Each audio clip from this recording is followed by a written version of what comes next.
This is Don Warren with Real Estate Power Zone. Thanks for joining us today. Walter Key is with us, top producing realtor. He's in Florida, but he's here to give us some of his coaching knowledge on there. Today, not just about setting goals, but how in the world do you stay on track to do the work that's necessary to reach those goals? So we're going to turn it over to Walter. Let him do his thing. And unfortunately, his shirt isn't too bright for the screen. I mean, it makes him noticeable. Yeah. So that's good. That's good. We enjoy it. But Walter, thanks for joining us. Oh, my pleasure. I appreciate you having me back on. So yeah, goals are one of my favorite subjects. And I think they're misunderstood so much because we're flippant with it generally as a society. We're very flippant with our goals, right? New Year's resolution. And by mid-February, nobody's in the gym anymore. All right. We have this arbitrary thing and maybe we want to make it work and we never do. So I think it's a lack of knowledge less than a lack of execution. But if you give somebody the right knowledge and then they can go execute, those goals start to become real. So I think we started this conversation off of a conversation that I had where I said, your goals are not tangible. And people are like, what do you mean? They're my goals. Of course they're tangible. And I'm like, no, they're not. Your goals, generally speaking, are not tangible. And if you think about it from the textbook definition, right?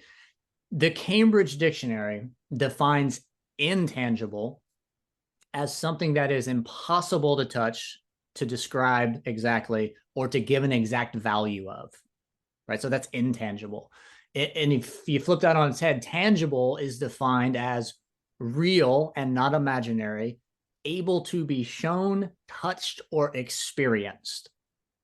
So when you really start to drill down on goals, you have to ask the question, are your goals real and tangible and able to be experienced? Or are they still just kind of floating around in that realm of the imaginary where you put it up here, and you might have even said it out loud, but it's not really something you can grab a hold of and see and feel and touch and experience the results of. And if you didn't, then by definition, your goals are not tangible.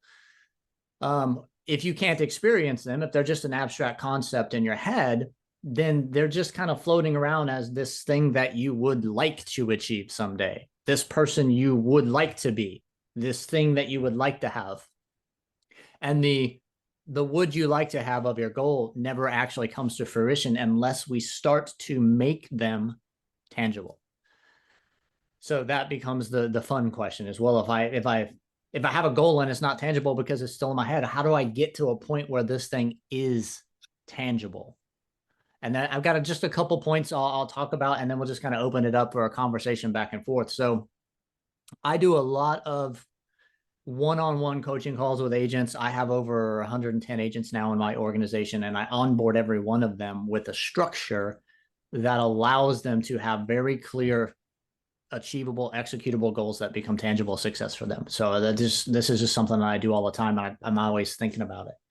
So the first thing I would say to somebody, and let me pause and caveat that this is not real estate specific. This is not finance specific, right? This model works with any goal. I'll give you a quick example. I used to run marathons. When I decided I wanted to run a sub 3-hour marathon, that's intangible. It's just in my head. I want to run a sub 3-hour marathon. Great. I can't see that. I can't quantify that. I can't experience that until I start putting some very specific things in place. And the weekly plan of very specific mileage that I was going to run, how I was going to run, how fast was I going to run it.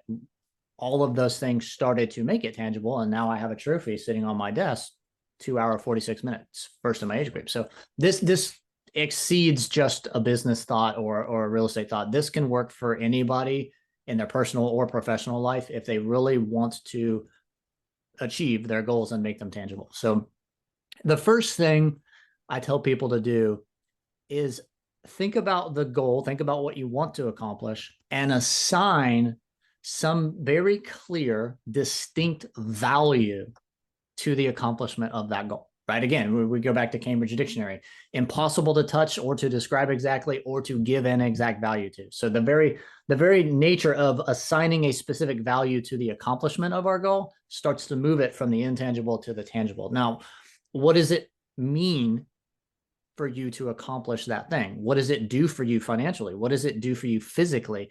What does it do to change your family dynamic or your debt situation or your philanthropy, right? Being very specific with the value of accomplishing the goal rather than just, I want to. When I do, this is the tangible result that I will achieve, and that's worth X to me. So assigning a very clear, distinct value to the goal really starts to help. What is it worth to you to put in the work to actually make that goal become a reality?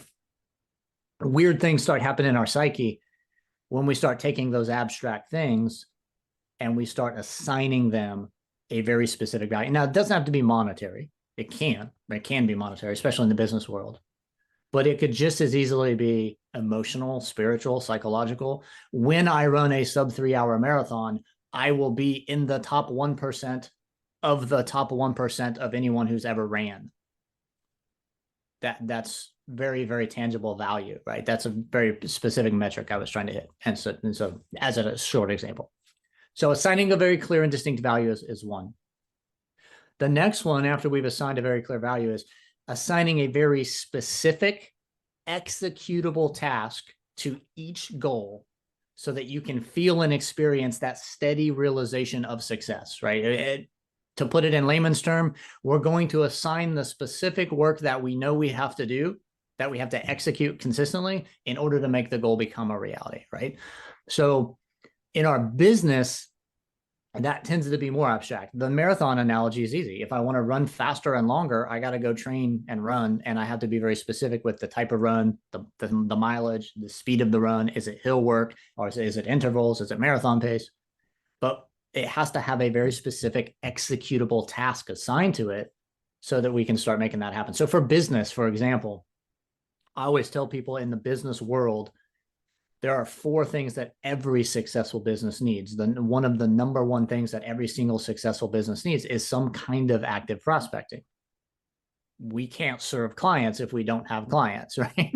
We have to figure out what are we going to do. And it's different for everybody. It's unique personality types and, it's different. But what am I going to do? When am I going to do it? What day of the week and what hour of the day am I going to go actively prospect to create new relationships that I can then serve through whatever my business is, right? We have to be very, very specific with that. And then we have to hold ourselves to, let's go execute that task exactly when I said I was going to. We build our success out in advance when we assign those executable tasks to the achievement of our goals.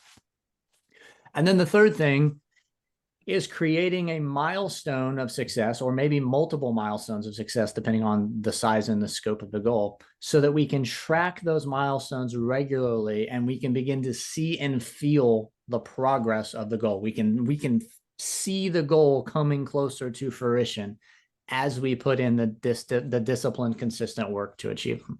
So those are the big 3 things. There's a lot that can be broken down in between those, but for anyone that has any goal, if they want to take it from intangible to tangible, assign a clear, distinct value to that goal's accomplishment, assign a specific executable task to each of your goals so that you can feel them moving in the right direction, and then create milestones to track the success as you move towards the final realization of the goal, right? You might break that down into, if this is 100% of the goal, I might have milestones at every 10% metric. If I wanted to do a yearly goal, let's call it an income thing. If I had a yearly income goal, I could break that down into a monthly milestone by dividing the number by 12. And now I have a trackable milestone each week or each month to track my progress, right? And I can make adjustments. I can make refinements.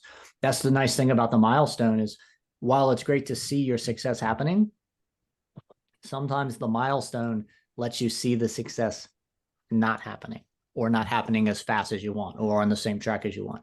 But that milestone then gives you the opportunity to say, I'm not actually where I want to be with this, Let me make some refinements. Let me make some adjustments to my schedule. Maybe I have to active prospect more. Maybe I need to get better with my follow-up. Maybe I need to go run 5 more miles because that last week wasn't enough. But the milestone works to track our success, and it works to give us a gut check when we're not on track so that we can make the adjustments we need to get back on track and still accomplish the goal. All right, so that's a whole lot to throw at people. Let's pause there. Don, thoughts, questions on that? First of all, if anybody has any questions, throw them up into the messenger. We'll throw those out there. But let's just put this in the real estate world. There's a couple of things on there. A couple, and I know just from anybody, and like you said, hey, it could be financial.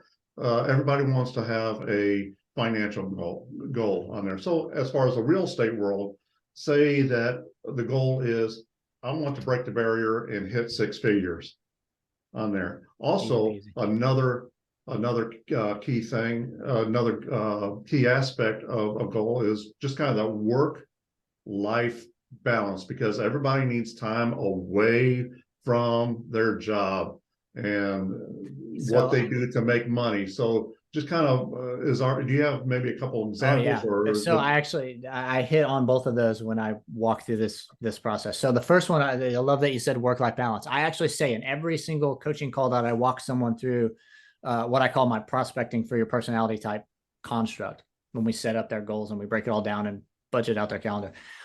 There's no such thing as work-life balance. It's a fallacy that somebody created to sell you stuff. Doesn't exist, never will. And people go, all right, I mean, I'm trying. Stop trying. Here's what we need. We don't need work-life balance. What we need is properly prioritized life and work on any given day. And so the way I teach people to do that is by building out their calendar 1 week in advance, starting with priority number 1, which is the life stuff, right? People think work-life balance and they think like, well, I want to have time for the kids and I'm so busy. I got these doctor's appointments and I got 3 dogs I got to wrangle and there's vet appointments and there's all these things demanding my time. Well, there are more important priorities than business. I'll say it. I'll be as a guy who makes a lot of money in business, there's more important priorities than business, right? The life is more important. So when we go to our calendar, because everything feeds off of, again, executable task, right? If I want to be successful, I have to put in consistent, disciplined action to make that success tangible, right? So I have to build out my calendar and then I have to execute the success that I built. Every person is different. Every schedule is different. Every family dynamic is different. So I can't tell you, just do it my way. It works for me. I have to walk you through some basic priorities so that when you sit down with your calendar and you start building it out, you can go, okay, priority number 1 this week, life, let's start there. What do I have coming up that I absolutely have to do? It's non-negotiable. These have to happen, but I don't control the timing. I have a doctor's, go ahead. Yeah, let me ask you this, because it kind of sounds like, okay, one, you've got your main goals on there of this is what you need. This is what I want to accomplish either this month or this year and everything. But then getting into that weekly calendar is like, what can I do that I need to do in my weekly calendar to achieve those goals, to make it executable, what can I see, what am I not seeing?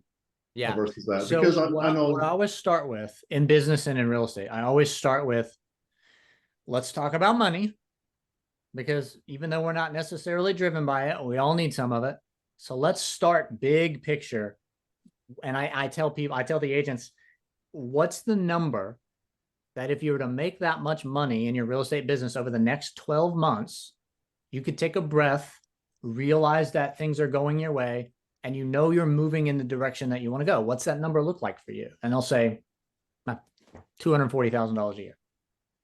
Great.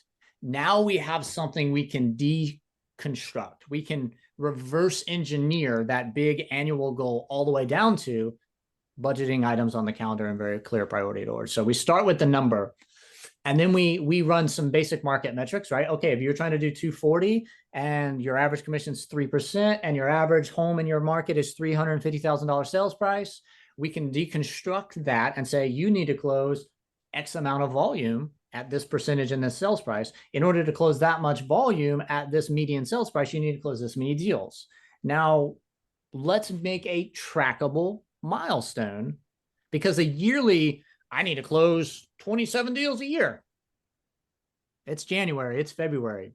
That's too big. That's still abstract. That's still intangible, right? So let's create that milestone so we can track our success. You need to close 2 deals a month. Now that's something we can start tracking, right? At the beginning of every month, we can look backwards and say, did I close 2 deals based on the level of activity I built on my calendar? Did I close 2 deals last month? Yes or no, black and white. Did it happen or it didn't? And from the real estate perspective, I can say, let me look forward. Am I under contract to close 2 deals this month? Because we can do that in real estate, right? We're going to contract. And if the answers are yes, great. Keep replicating the calendar that you built because it's working for you. But if the answer is no, you go back to the drawing board on the calendar and you say, okay, when I built out my weekly calendar 4 weeks ago, I said I was going to do 3 hours of this, an hour of that. I had these life priorities. I had these business priorities. I had this other thing. I built it all out and I executed the calendar I built. I only got about halfway where I wanted to be. Oh, great, basic math. When you go back to your calendar on Sunday for the next week, you know that the level of activity you did produced half your result. What do you got to do? You got to either get twice as smart with what you're doing, or you got to do twice as much of it to generate the same level of business that you want. And so for a lot of people, what that looks like is, I'm going to as an example, I'm going to actively prospect Monday, Wednesday, and Friday for an hour in the morning. You do that for 4 weeks in a row. You check your monthly milestone. I am only halfway to where I want to be. When I build out my next week's calendar, I'm going to actively prospect for 2 hours in the morning, Monday, Wednesday, and Friday, because double the effort creates double the result. But now then that gets broken down all the way into, from the annual goal to the monthly milestones we can track. Now we start feeding into the calendar management.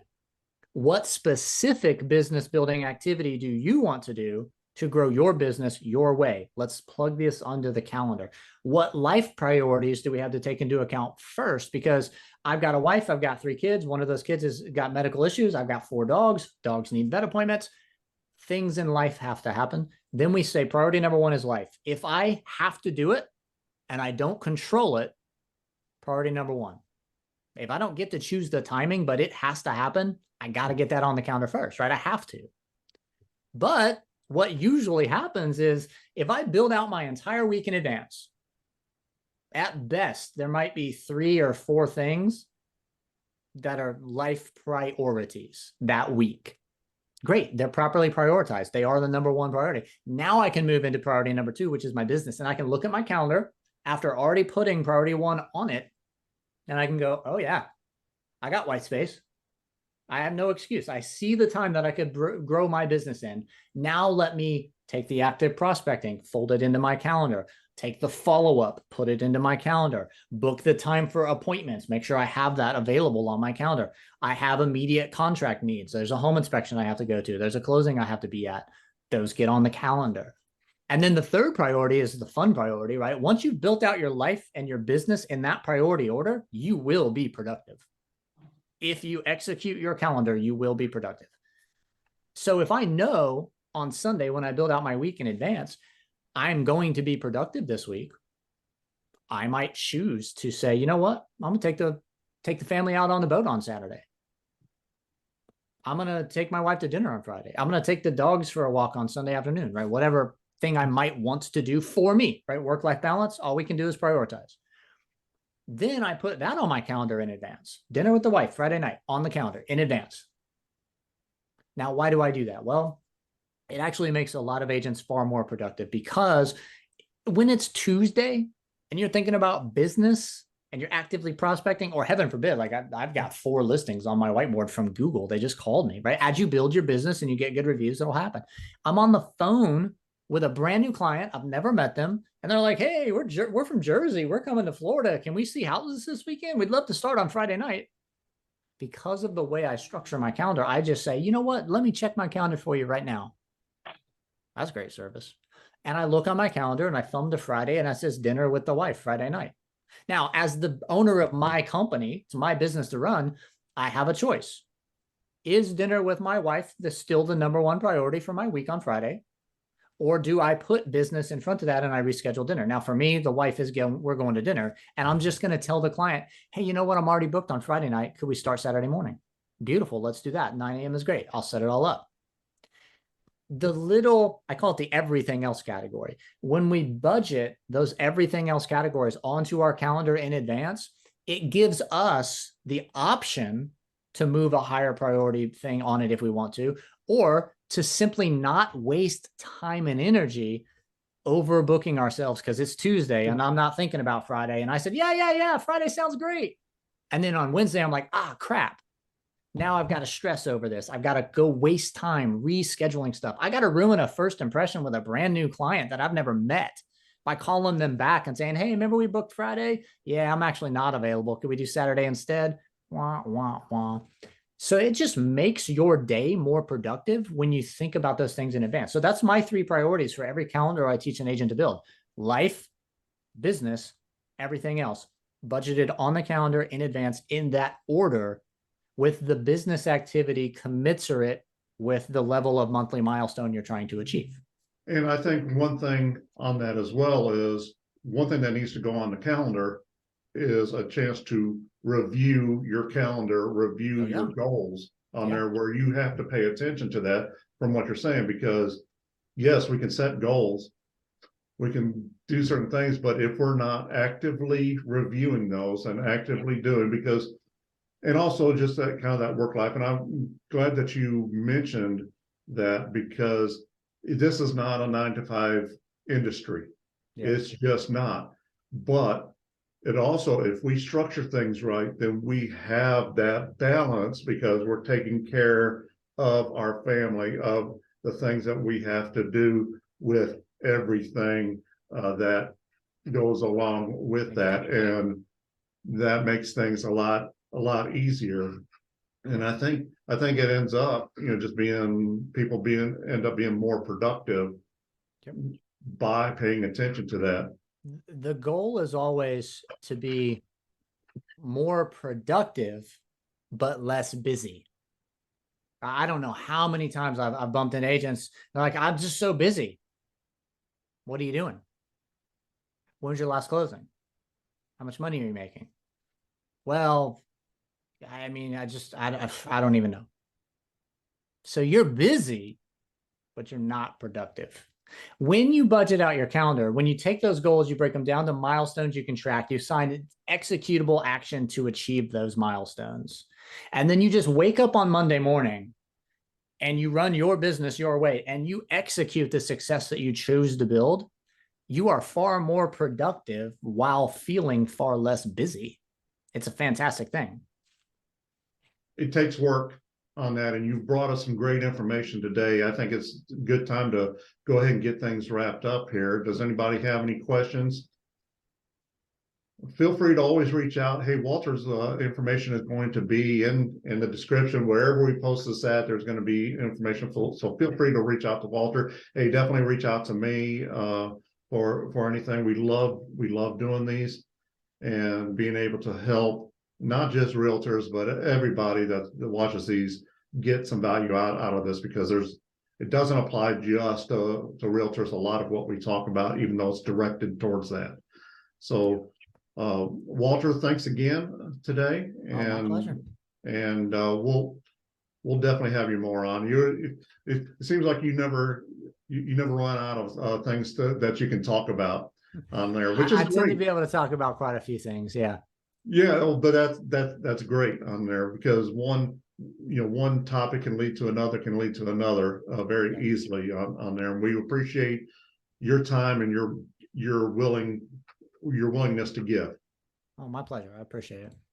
Well, listen, everybody have a great day. We're going to end it here, and our next topic will be about CRMs with Patty Sampson on February 19th. So be sure to join us for that.